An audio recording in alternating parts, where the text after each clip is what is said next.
Everyone, recently कितनी सारी बड़ी खबरें हमने सोशल मीडिया, न्यूज़ चैनल्स और प्रिंट मीडिया पे दिखाई दी है, जैसे कि अफगानिस्तान में तालिबान क्राइसिस, टोक्यो ओलंपिक्स 2020 या फिर पैरालंपिक्स 2021, मैरिटल रेप और ऐसे ही कई और। चाहे आप कॉम्पिटिटिव एग्जाम्स के लिए प्रिपेयर कर रहे हो या फिर किसी और स्ट्रीम के एग्ज़ाम के लिए, दोनों में करंट अफेयर्स बहुत ही इंपॉर्टेंट रोल प्ले करता है। इसलिए हमारा इन सबको कवर करना बहुत ज़रूरी हो जाता है। तो चलिए आज की इस वीडियो में हम इन सभी इम्पॉर्टेंट करंट अफेयर्स को कुछ इम्पॉर्टेंट कैटेगरीज में ब्रेक करके कवर करेंगे। लेकिन इस वीडियो में आगे बढ़ने से पहले अगर आपको ये सारी कैटेगरीज और ग्लोबल अफेयर्स ईजी फॉर्मेट में कंपाइलेशन में चाहिए तो आप हमारे इस कोर्स को एनरोल करना मत भूलिएगा। हमारी पहली कैटेगरी है इम्पॉर्टेंट अपॉइंटमेंट्स की। Home interiors brand HomeLane MS Dhoni के साथ 3 साल के पार्टनरशिप में एंटर कर चुका है। इसके तहत MS धोनी को होमलेन का इक्विटी पार्टनर और ब्रांड एम्बेसडर बनाया जाएगा और धोनी इस कंपनी के फर्स्ट ब्रांड एम्बेसडर होंगे। दूसरा, हिमाचल प्रदेश कैडर के IAS officer Kamlesh Kumar Pant national pharmaceutical pricing authority के चेयरमैन बने। NPPA को 29 अगस्त 1997 को पहली बार लाया गया था और इसका हेडक्वार्टर न्यू दिल्ली में कंस्ट्रक्टेड है। अगला, actor producer Priyanka Chopra Jonas को जियो मामी फिल्म फेस्टिवल के चेयरपर्सन के तौर पे नियुक्त किया गया है। दीपिका पादुकोण के बाद Mumbai academy of moving image यानी मामी एक पब्लिक ट्रस्ट है जो मुंबई में annual international film festival organise करता है और प्रियंका चोपड़ा को मामी के बोर्ड ऑफ ट्रस्टीज ने नॉमिनेट किया था। नेक्स्ट, RBI ने एक पब्लिक अवेयरनेस कैंपेन चालू किया है लोगों को डिजिटल बैंकिंग फ्रॉड्स के बारे में अवेयर करने के लिए, और इस नए कैंपेन के लिए RBI ने Olympic gold medallist Neeraj Chopra को चूज़ किया है। FMCG फर्म एमवे इंडिया ने ओलंपियन मीराबाई चानू को अपने ब्रांड एम्बेसडर के तौर पे नियुक्त किया है। चानू ने टोक्यो ओलंपिक्स में सिल्वर मेडल बैग किया था वुमेन्स 49 kg कैटेगरी में और पहली बनी जो टोक्यो ओलंपिक्स 2021 में इंडिया से जिसने मेडल जीता था। मिनी इपे को LIC का मैनेजिंग डायरेक्टर बनाया गया है। LIC इंडिया का सेकेंड लार्जेस्ट फाइनेंशियल इंस्टीट्यूशन है और जल्द ही इसका IPO भी आने वाला है, जिसके आने की अभी सिर्फ अनाउंसमेंट हुई है। आ जाते हैं हम अगस्त मंथ के कुछ बहुत ही इंपॉर्टेंट अवार्ड्स पे। पहला, तेलंगाना के मोहम्मद आजम को नेशनल यूथ अवार्ड से सम्मानित किया गया है। Union youth affairs and sports minister Anurag Singh Thakur ने ये अवार्ड इन्हें इनके एक्सीलेंट लीडरशिप क्वालिटी को देखते हुए दिया है। मोहम्मद आजम ने कई सारे ब्लड डोनेशन, ऑर्गन डोनेशन जैसे प्रोग्राम्स को लीड किया है। अगला, फैमिली मैन 2 के एक्टर्स जैसे मनोज बाजपेयी और समांथा अक्कीनेनी ने Indian film festival of Melbourne awards को जीता है। इस IFFM 2021 को वर्चुअली कंडक्ट कराया गया था। ये किन्हीं विनर्स के नाम हैं, जैसे कि बेस्ट फीचर फिल्म जीता सुररई पुत्रु ने। बेस्ट परफॉर्मेंस मेल के लिए अवार्ड दिया गया सूर्या शिवकुमार को। विद्या बालन ने बेस्ट परफॉर्मेंस फीमेल का खिताब जीता और अनुराग बासु को लूडो मूवी के लिए बेस्ट डायरेक्टर बनाया गया। मिर्ज़ापुर सीज़न 2 ने बेस्ट सीरीज़ का अवार्ड जीता और ऐसे ही कई और। अगला, सॉफ्टवर्दी ने US में prestigious national science foundation innovation corps यानी NSFI कॉर्प्स टीम्स अवार्ड को जीता है अपने अवार्ड विनिंग प्रोजेक्ट्स की वजह से। इन प्रोजेक्ट्स का मेन फोकस रहा है नए टेक्नोलॉजिकल एप्लीकेशंस की ग्रोथ, जैसे ड्राइवरलेस गाड़ियाँ या एनर्जी एफिशिएंट स्मार्ट बिल्डिंग्स वगैरह। अगला, हाल ही में नागालैंड को 7 नेशनल अवार्ड से सम्मानित किया गया पहले वन धन एनुअल अवार्ड्स 2020-21 में। ये award union tribal minister Arjun Munda ने जूम मीटिंग के थ्रू प्रेजेंट की है। वन धन एनुअल अवार्ड्स 2020-21 में tribal cooperative marketing development federation of India limited यानी कि ट्राइफेड का 34th फाउंडेशन डे मनाया जाता है। Next, vaccine company serum institute of India के चेयरमैन साइरस पूनावाला को prestigious Lokmanya Tilak national award के लिए सिलेक्ट किया गया है। ये सिलेक्शन इनके कोविशील्ड वैक्सीन के मैन्युफैक्चरिंग को देखते हुए किया गया है, जो कोविड से बचने में काफ़ी मदद कर पा रहा। क्या आपको पता है कि 1983 से हर साल लोकमान्य तिलक अवार्ड सिर्फ 1 अगस्त को ही दिया गया है, पर इस साल डेट चेंज करनी पड़ी है कोविड सिचुएशंस के कारण। आ जाते हैं इस महीने की कुछ इंपॉर्टेंट रैंकिंग्स पर। पहला, गोल्ड मेडलिस्ट नीरज चोपड़ा ने वर्ल्ड एथलेटिक्स रैंकिंग्स में दूसरा पोजीशन हासिल किया है।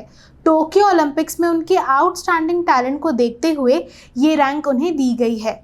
अगला, ग्लोबल हंगर इंडेक्स में इंडिया ने 94th पोजीशन पे रैंक किया है 107 कंट्रीज़ में से।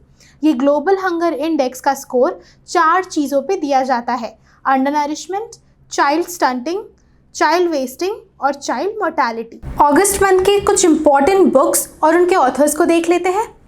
पहला, vice president M Venkaiah Naidu ने accelerating India 7 Years of Modi government को लॉन्च किया है। ये बुक पीएम मोदी के काम को दर्शाता है, जिन्हें अब तक 2 बार एज प्राइम मिनिस्टर इलेक्ट किया जा चुका है इंडिया का। सुधा मूर्ति ने how the earth got its beauty को लिखा है।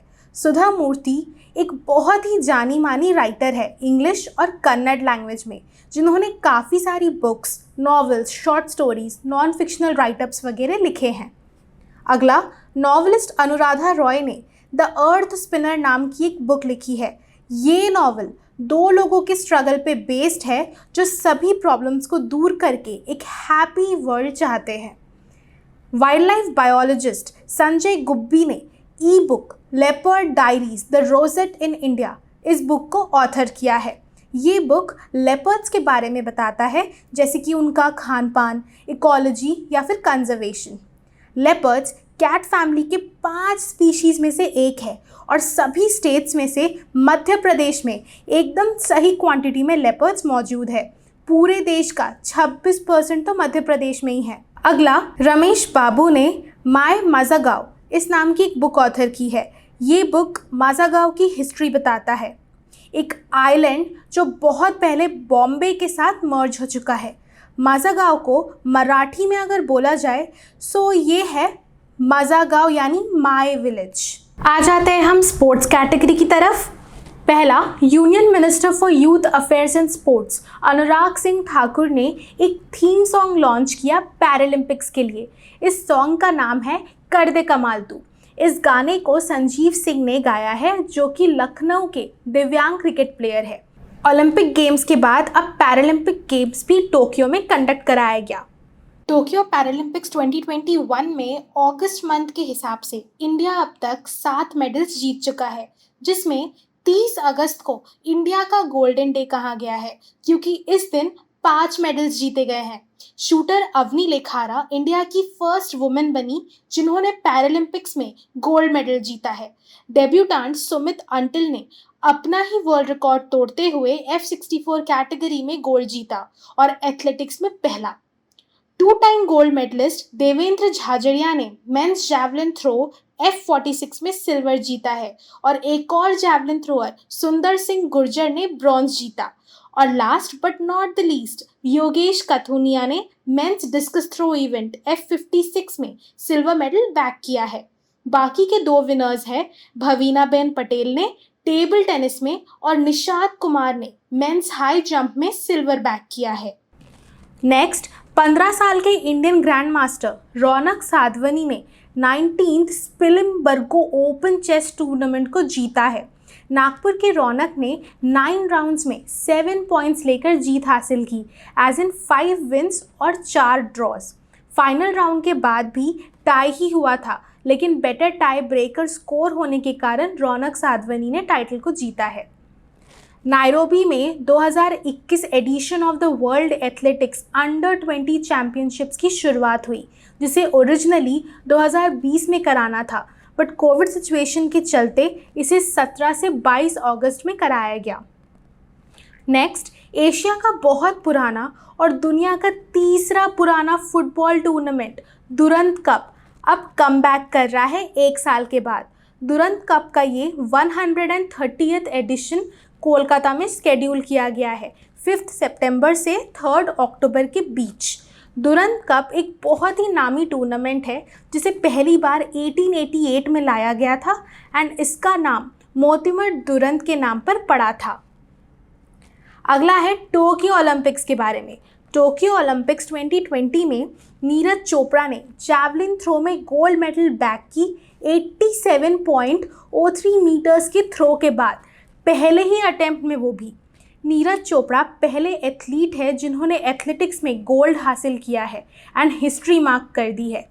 वहीं बजरंग पुनिया और रवि कुमार दाहिया जैसे जाने माने रेसलर्स ने इंडिया का नाम रोशन करते हुए ब्रॉन्ज और सिल्वर मेडल को जीता है। S Indian badminton player PV Sindhu ने चाइना के हे बिंजियाओ को हराकर ब्रॉन्ज मेडल हासिल की।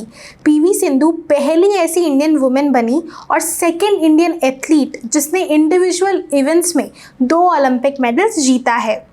Next, James Anderson Anil Kumble के 619 टेस्ट विकेट्स की टैली को सरपास करते हुए 3rd हाईएस्ट विकेट टेकर बने टेस्ट क्रिकेट में। इनका करंट विकेट्स टैली 621 पर है इन 163 टेस्ट। इतना बड़ा मुकाम जेम्स एंडरसन ने नॉटिंघम टेस्ट के तीसरे दिन हासिल की इंडिया के खिलाफ। नेक्स्ट कैटेगरी है इंपॉर्टेंट गवर्नमेंट इनिशिएटिव्स की। पीएम नरेंद्र मोदी ने सोमनाथ में कई सारे प्रोजेक्ट्स को वर्चुअली इनॉग्रेट किया है।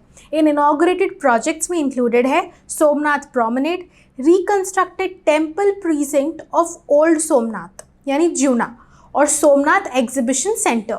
इन प्रोजेक्ट्स को इनॉग्रेट करते हुए पीएम ने कहा कि इंडिया को अपने रिलीजियस टूरिज्म को और मजबूत बनाने की ज़रूरत है। सभी यंग इंडियंस को हमारे देश के पास्ट और कल्चर का ज़्यादा नॉलेज मिलना ही चाहिए। इसके साथ ही पीएम ने शिव पार्वती टेम्पल के भी फाउंडेशन स्टोन को इनॉग्रेट किया है। ये टेम्पल 30 करोड़ के बजट के साथ कंस्ट्रक्ट किया जाएगा। अगला, फाइनेंस मिनिस्टर निर्मला सीतारमन ने उभरते सितारे फंड को लखनऊ में लॉन्च किया है। ये लॉन्चिंग एक्सपोर्ट ओरिएंटेड फर्म्स और स्टार्टअप्स के लिए की जाएगी। 2020 के बजट स्पीच में हमारी फाइनेंस मिनिस्टर ने ये कहा ही था कि micro, small and medium enterprises यानी कि MSME पर ध्यान देना बहुत ज़रूरी है ताकि हमारी इकोनॉमी की गाड़ी आगे बढ़ती रहे। और ये उभरते भारत प्रोग्राम उन सभी इंडियन कंपनीज़ को आइडेंटिफाई करेगा, चाहे छोटा हो या बड़ा, जिनमें पोटेंशियल है कि वो आगे चल के डोमेस्टिकली एक फ्यूचर चैम्पियन बन के उभर सके। अगला है आयुष्मान भारत मिशन के बारे में। ये एक नेशनल हेल्थ इंश्योरेंस स्कीम है जिसे लाया गया लो इनकम ग्रुप्स तक फ्री हेल्थ केयर पहुंचाने के लिए। इस मिशन के तहत गरीब लोगों ने करीबन 2 करोड़ हॉस्पिटलाइजेशंस की मांग कर ली है। ये मिशन गरीबों को 5 लाख तक की फ्री सर्विसेज गारंटी करता है और इसके साथ ही 10 करोड़ से भी ज़्यादा वल्नरेबल फैमिलीज़ को कवर करता है, यानी इसके करोड़ों में बेनिफिशियरीज है। हाल ही में कैबिनेट ने 11,040 करोड़ के national mission on edible oils oil palm scheme को अप्रूव किया है। इस स्कीम को सेंट्रल गवर्नमेंट स्पॉन्सर करेगा। इस अप्रूवल को दिया गया अगले 5 सालों में ऑयल पाम के डोमेस्टिक कल्टीवेशन को बढ़ाने यानी प्रमोट करने के लिए, जिससे इंडिया की इंपोर्ट्स पर डिपेंडेंसी को मिनिमम किया जा सके और हम एक्सपोर्ट ज़्यादा कर पाएंगे इससे। अभी के सिचुएशन की बात करूं तो इंडिया एडिबल ऑयल्स के इंपोर्ट्स पर हेवीली डिपेंडेंट है अपने बेसिक डोमेस्टिक नीड्स के लिए, जिससे हमारा इस मिशन को सक्सेसफुल बनाना और ज़रूरी हो जाता है। नेक्स्ट, जाइडस कैडिला की ज़ाइकोविड इंडिया का पहला कोविड-19 वैक्सीन है जिसे इमरजेंसी यूज़ के लिए अप्रूवल मिल चुका है 12 साल के ऊपर के बच्चों को लगाने के लिए और इनके साथ ही अडल्ट्स को तो ऑब्वियसली। सेंटर ने कहा कि ये दुनिया का पहला इंडिया डेवलप्ड DNA बेस्ड कोविड-19 वैक्सीन है जिसके 3 डोजेज होंगे और फेज़ 3 ट्रायल में इस वैक्सीन ने 66.6% की एफिकेसी दिखाई है। अगर आपको हमारा करंट अफेयर्स कवर करने का ये तरीका पसंद आया हो तो हमारे चैनल को सब्सक्राइब करना मत भूलिएगा और बेल आइकन प्रेस करना भी बिल्कुल मत भूलिएगा। हमने एक न्यू करंट अफेयर्स का कोर्स भी लॉन्च किया है जिसमें हम जुलाई 2021 से लेकर अगले साल के जुलाई 2022 तक के सारे करंट अफेयर्स मंथली कवर करने वाले हैं। तो अगर आपको इजी कंपाइलेशन में ऐसे ही और अपडेट्स पाने हैं तो इस कोर्स को ज़रूर एनरोल कीजिएगा। Thank you, bye bye.